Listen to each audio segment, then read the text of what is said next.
사도 바울은 누구보다도 부활하신 예수님을 직접 얼굴은 뵙지 못했지만은 그가 삼층천에 가서 하늘의 신비를 맛봤다 고백하고 있잖아요. 그래서 하나님의 아들에 대해서 누구보다도 열심히 특별히 부활하신 하나님의 아들에 대해서 아주 상세하게 그렇게 기록한 바울의 서신을 내가 볼 수 있습니다. 그럼 이런 바울의 서신은 그냥 기록된 것이 아니에요. 그가 성령 충만해서 어린아이 때는 젖을 먹고 성장하듯이 그렇게 바르게 성장했다. 그래서 계명의 중요성, 율법의 중요성을 누구보다도 올바르게 증거하는 그런 모습을 볼 수 있습니다. 사도 바울이 먼저 하나님의 아들에 대해서 히브리서 1장부터 4장까지 하나님의 아들이 어떻게 세상에 오시게 됐는지 하나님의 아들에 대해서 자세히 설명해 주고 이제 5장, 6장, 7장에서는 뭘 설명해 주고 있느냐. 하나님의 아들이 세상에서 완성된 사람을 어디까지 인도하느냐. 파라다이스, 하나님의 정원까지 하나님의 아들이 길을 내서 인도하신다. 그것이 히브리서 1장, 2장, 3장, 4장까지 자세히 설명했다면 5장, 6장, 7장에서는 성소에서 지성소까지 가는 인도자로는 예수가 아니라 거긴 멜기세덱이다. 그렇게 설명해 주고 있잖아요. 멜기세덱이다. 그래서 아브라함도 승리했을 때, 패배했을 때는 멜기세덱 만나지 못했잖아요. 승리했을 때 멜기세덱을 만났다. 이런 사실을 사도 바울이 자세히 설명해 줍니다. 그러니까 이 말씀은 뭐하고 일치되냐면 하나님의 아들이 선포하신 말씀, 영생은 이것이니 사람들이 곧 유일하신 참 하나님의 아버지와 아버지께서 보내신 예수 그리스도를 아는 것이라. 영생에 관한 내용들을 사도 바울이 그렇게 설명합니다. 먼저는 하나님 아버지에 대해서, 그리고 두 번째는 하나님의 아버지께서 보내신 독생자 예수 그리스도에 관해서 자세히 설명해 주고 있어요. 그래서 내가 먼저 히브리서를 올바로 깨달으면 바울 서신이 어려운 게 하나도 없어요. 나의 청함을 듣고 돌이키라. 보라, 내 영을 부어서 내 말들을 알게 하리라. 약속하신 말씀은 그대로 피조물에 의해서 하나님 말씀을 들으려고 하지 말고 내가 하나님의 아들이라면 하나님의 아버지께서 나를 부르실 때 그 음성, 내 아들아 부르시잖아요. 내 말을 내 마음판에 간직하고 하나님 명령에 순종하라는 거예요. 하나님의 말씀은 아무나 들을 수 있는 것이 아니에요. 이 성경이야 있게 있죠. 그런데 하나님은 나에게 뭐를 약속하셨느냐. 생명책에 그 이름이 기록되고 사랑의 생명업이 들어간 사람은 말씀들이다. 약속과 명령이라는 사실을 항상 기억해야 돼요. 하나님 아버지께서 나에게 뭐라고 약속하셨나? 뭐라고 명령하셨나? 이건 생명의 호흡이 들어간 사람만 해당되는 얘기예요. 아무에게나 해당되는 얘기 아닙니다. 이게 기독교 교리의 핵심입니다. 이 말씀은 창세기 1장에 기록된 대로 우리의 형상과 우리 모습을 닮은 사람을 창조하자. 하나님의 거룩하신 계획에 대해서 자세하게 설명해 주고 있습니다. 지금까지 말한 것들의 요점은 그러한 대제사장이 우리에게 계시다는 것이라. 엄청난 일이잖아요. 그러한 대제사장, 피조물은 절대 할 수 없는 대제사장 역할은 오직 하나님의 아들이 오셔야 하셨다. 그러니까 대제사장은 누가 시작했습니까? 모세의 형 아론이 시작됐잖아요. 근데 그것은 하나의 모형이라는 얘기예요. 다르게 말하면 임시, 템포러리라는 얘기예요. 오리지널은 진짜 대제사장은 하나님의 아들이 대제사장이신데 그분이 직접 인간의 몸을 입고 우리 안에 계시다는 거예요. 이게 얼마나 놀라운 일입니까? 그러니까 그분만을 통해서 아버지 집에 가는 유일한 길이 있다. 사도 바울은 서신에서 예수 안에는 하늘 아래 없는 생명의 성령의 법이 있다. 그러죠. 생명의 성령의 법이 있다. 이 생명의 성령의 법은 뭘 의미하느냐? 항상 기억하셔야 돼요. 사랑의 생명의 호흡이 들어간 사람, 거룩한 하나님의 아버지의 생명의 호흡이 들어간 사람은 성령 받아서 완성된다는 얘기예요. 그것이 생명의 성령의 법이란 말이에요. 그것이 하나님의 생명의 씨앗이 뿌려진 사람이 성령 받아서 열매 맺는다는 거예요. 성령의 열매는 아무나 맺는, 내가 맺고 싶다고 맺는 것이 아니에요. 생명의 성령의 법은 예수 안에서 어떤 역할을 하느냐? 하나님의 생명책에 그 일인 기록된 사람들을 죄와 사망의 법에서 해방시킨다. 놀라운 비밀이죠. 예수 안에만 있는, 그래서 내가 예수 믿는 참된 목적이 뭐냐? 그걸 분명히 아셔야 돼요. 예수 믿으면 구원받는다. 예수 믿으면 천국 간다. 아무에게나 해당되는 얘기가 아니에요. 그런 부분만 떼다가 교묘하게 이용하는 것이 한나라의 종교란 말이에요. 기독교는 근본이 아무나 되는 것이 아니에요. 만세전에 하나님께서 이미 창조의 계획을 다 세우셨어요.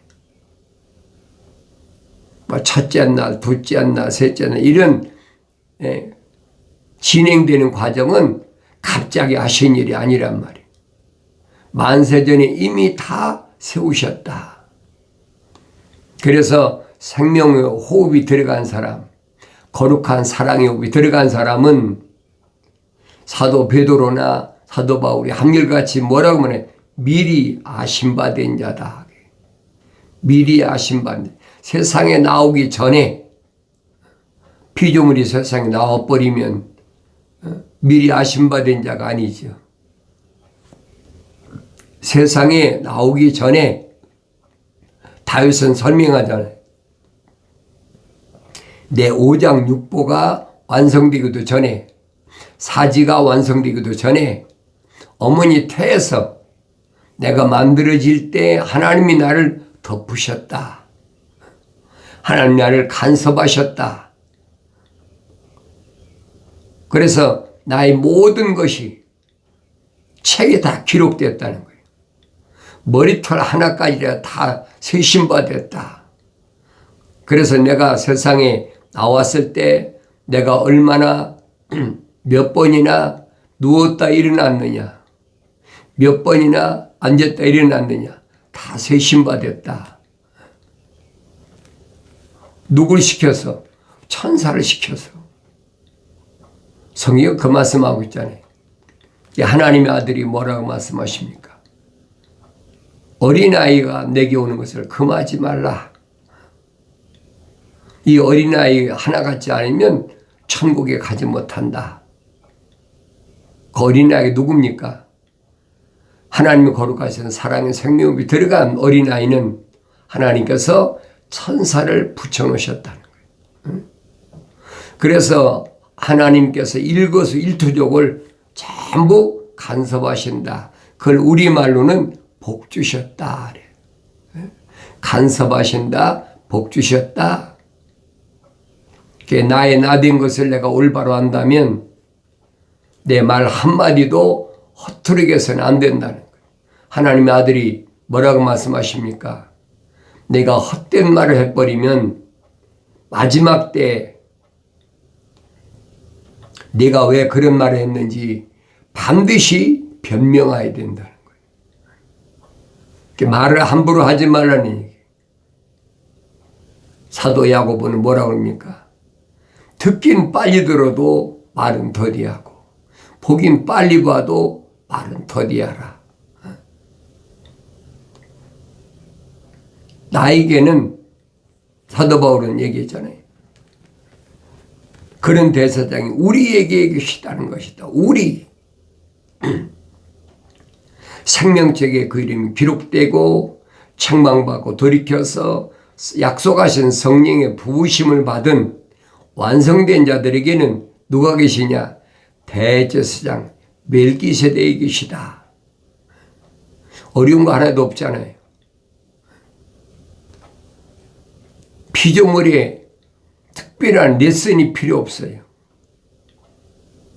왜? 내가 성령 받으면 누구나 알 수 있게 돼 있어요.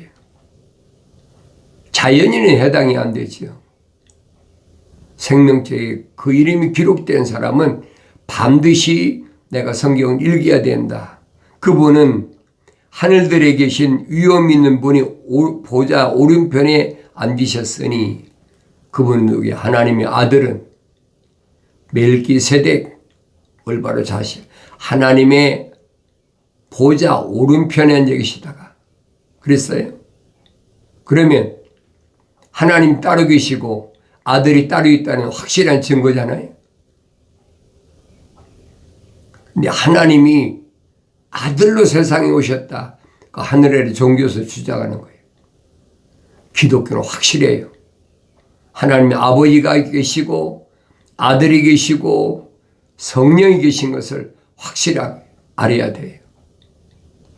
그래서 창조하실 때도 우리라는 것을 표현했잖아요.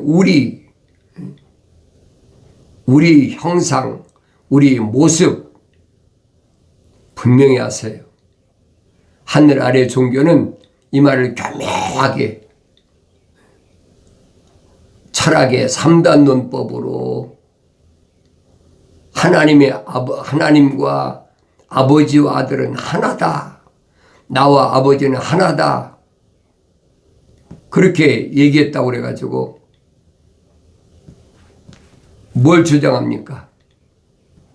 삼위일체론을 주장하잖아요. 성부 하나님 아버지, 성자 하나님 아버지, 성령 하나님 그렇게 주장하잖아요.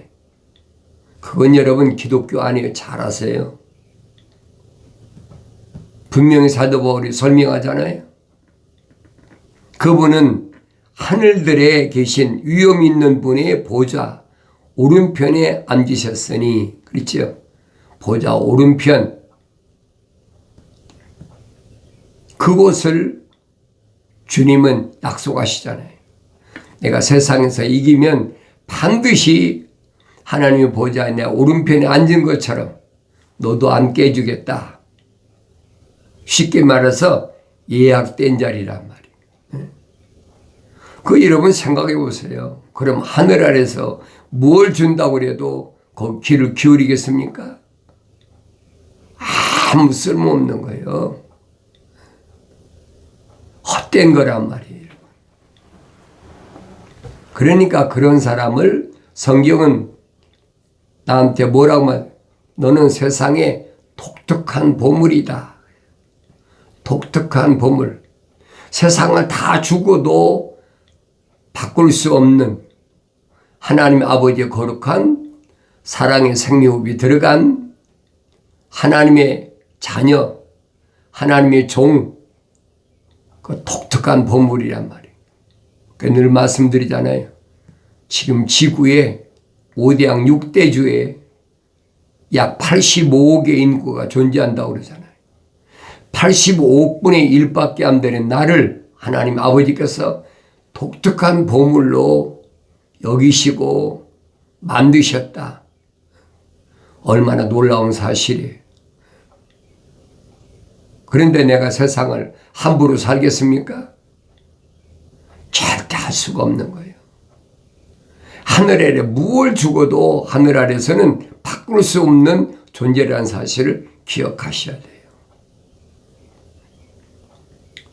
하나님의 아버지께서 나를 인정하실 때 마귀는 꼼짝도 못해요. 사탄 꼼짝도 못해요. 성소와 참 성막에서 섬기는 분이시라. 참 성막. 모형이 아니라 참 성막. 그 성막은 주께서 세우신 것이요 사람이 세운 것이 아니니라. 확실하잖아요. 성막은 사람이 세상에서 모형으로 세울 수는 있어도 그 참 성막이 아니에요. 사도 바울이 얼마나 정확하게 성막을 설명하고 있습니까? 그러니까 이런 것들은 하나님의 아들이 오셔서 유대교회를 개혁할 때까지만 필요하다는 거예요. 하나님의 아들이 개혁했는데 바꿨다는 얘기. 옛 것을 끝내버리고 새 것으로 바꿔버렸다. 고쳤다. 그럼 존재하지 말아야 되잖아요. 유대교가 존재하지 말아야 되지. 그러니까 AD 70년에 유대 나라가 흔적도 없이 없어져 버렸어요. 얼마 동안? 1900년 동안. 1948년 5월 14일에 독립할 때까지 흔적도 없어졌어요. 그게 무슨 말씀인가를 아셔야지. 사도 바울은 AD 70년 전에 이미 이런 비밀을 선포했어요. 개혁 때까지만 필요하지 하나님의 아들이 개혁하시고 나서는 그 필요 없다는 거예요. 하나님의 아들도 돌 하나도 돌 위에 놓이지 않는다. 무엇이? 예루살렘이. 미래에 대해서 확실히 설명하셨잖아요. 실제로 돌 하나도 돌 위에 놓인 게 있습니까? 예루살렘은 아주 박살나버렸지. 근데 그걸 깨닫지 못하는 사람들은 아직도 예루살렘에 대한 미련, 유형적인 예루살렘, 땅의 예루살렘, 우리는 다 지상에 있는 예루살렘에 속한 자들이 아니라라고 바울이 설명해주고 있죠. 우리는 다 하늘에 있는 예루살렘, 이삭과 같은 사라가 났잖아요. 그래서 하늘의 예루살렘은 사라다. 우리 어머니다. 그렇게 사도 바울이 설명해 주고 있는데도 아직도 세상에 있는 것에 미련을 버리지 못하고 그 성막은 주께서 세우신 것이요 사람이 세운 것이 아니니라 분명하잖아요. 아무나 깨닫는 게 아니에요. 성령 받아야 여러분 깨달아요. 모든 대제사장은 예물과 희생제물을 드리기 위하여 세움을 받았나니 그러므로 이분 역시 그 무엇인가를 드려야 할 필요가 있느니라. 만일 그가 땅 위에 계시다면 제사장이 되실 수 없으시리니 거기에는 율법에 따라 예물들을 드리는 제사장들이 있음이라. 세상이 육신으로 계신 동안은 제사장이 되실 수 없다는 거예요. 육신이 어떻게 하나님 집에 들어갑니까? 갈 수가 없는 일이죠. 그래서 완성돼서 물과 피를 다 쏟아야 돼. 그래서 예수 그리스도의 관한 계시라고 하는 사도 요한이 증거한 요한계시록 읽어보세요. 그러면 너무나 자세하게 하나도 빠짐없이 그렇게 기록해놨어요. 얼마나 정확한가. 물과 피가 어떻게 내 몸에서 다 빠져나가야 되나. 주 안에서 죽은 자의 복이 있죠. 그래서 계시록 14장에 보면 끝까지 오른손에나 이마에 짐승표를 받지 않고 끝까지 견디는 사람은 주 안에서 죽어도 그 사람은 복이 있다. 죽는 거 두려워하지 말라는 얘기예요. 죽인다는 것은 육신을 죽인다는 것이지 나를 죽일 수 없는 거예요. 근데 사람들은 죽인다 그러면 다 벌벌 떨잖아요. 하나님의 아들 오셔서 뭐라고 말씀하십니까? 네 몸을 죽인다는 사람을 두려워하지 말아라.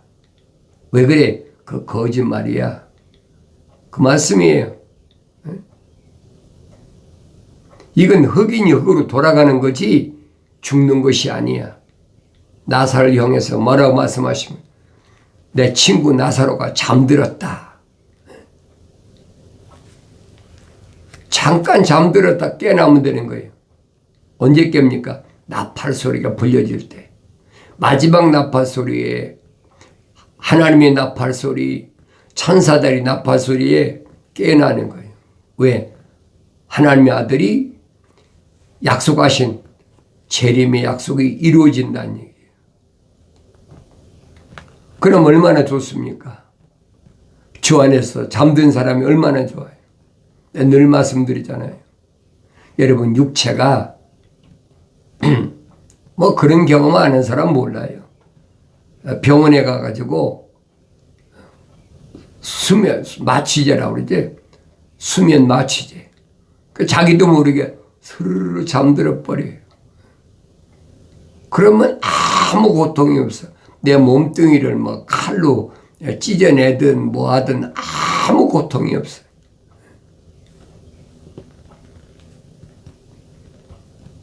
그걸 깨달아야지요. 잠깐이 여러분 잠깐. 그 잠깐이라고 그러니까 세상에서 뭐 몇십 년이 걸리는데 몇 년이 걸리는데 그 완성될 기간이 성령 받아서 완성돼야 되니까 내 육신이 의식이 있는 동안이 가장 소중한 시간이란 말이에요. 그래서 날마다 하나님 말씀을 읽으면서 하나님 아버지께서 부르시는 음성을 날마다 듣는 것을 기쁨으로 삼아야 돼요. 아무나 하나님께서 내 아들아 부르십니까? 안 부르세요. 하나님의 거룩한 사랑의 생명호흡이 들어간 사람, 그리고 그 이름이 생명책에 기록된 사람, 사도 바울은 그 사람을 누구라고 하느냐? 천국의 시민권자다. 천국의 시민권자. 껍데기야 똑같아요. 외모로 압니까? 모르지요. 그래서 성경은 뭐라 해요? 사람을 외모로 취하지 마라. 여러분과 내가 누가 시민권을 가진지 압니까? 모르지요. 근데 하나님의 아들은 분명히 분별하는 법을 말씀해 주잖아요. 하나님께로부터 나온 사람은 하나님의 말씀들을 듣느니라. 하나님께로부터 뭐가 나왔어요? 거룩하신 사랑의 생명이 나온 사람은 하나님의 말씀들, 약속과 명령을 듣는다는 얘기예요. 그런데 혈통적으로 유대인이라고 하지만은 하나님의 아들이 지적하신 것은 너희는 하나님께로부터 나오지 않았기 때문에 하나님의 말씀들을 듣지 않느니라. 정확하잖아요. 그건 2000년 전에나 2000년 후에 오늘이랑 똑같아요. 오늘날도 똑같아요.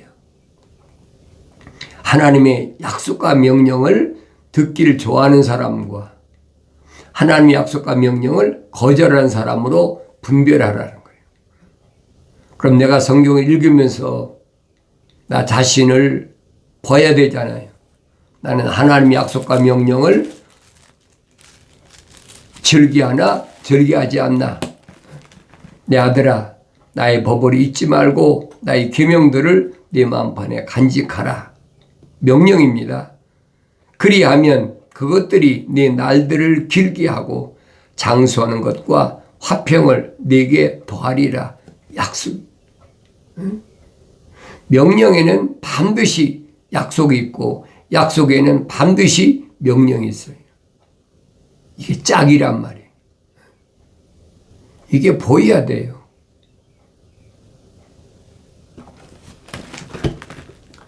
자비가 진리가 너에게서 떠나지 않도록 그것들을 네 목에 걸며 내 마음판에 새기라. 명령이잖아요. 그리하면 네가 하나님과 사람의 목전에서 은총과 인정을 받으리라. 그리하면 약속이 아무나 되는 게 아니잖아요. 하나님의 사랑의 생명호흡이 들어간 사람, 거룩한 씨가 심어진 사람, 그 사람에게만 해당되는 말씀이에요. 첫사람에게 하나님께서 약속과 명령하셨잖아요. 뭐라고 명령하십니까?